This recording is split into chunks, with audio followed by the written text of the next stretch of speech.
ராமநாதபுரம் மாவட்டம் பரமக்குடி அருகே சரஸ்வதி நகரில் அமைந்துள்ள ஸ்ரீ சந்தன மாரியம்மன் ஆலய 12ஆம் ஆண்டு முளைப்பாரி திருவிழா வெகு விமர்சையாக நடைபெற்றது.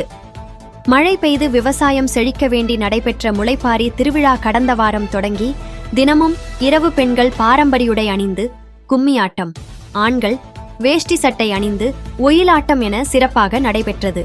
இறுதி நாளான இன்று வான வேடிக்கைகள் முழங்க பெண்கள் கும்மியடித்தும் ஆண்கள் ஒயிலாட்டமாடியும் அதன் பின்பு 300க்கும் மேற்பட்ட பெண்கள் விரதமிருந்து வளர்த்த முளைப்பாரியை கிராமத்தின் முக்கிய வீதிகளில் தலையில் சுமந்து வீதியுலா வந்து முளைப்பாரியை நீர்நிலையில் கரைத்து சந்தன மாரியம்மனுக்கு தங்களது நேர்த்தி கடனை செலுத்தினர்.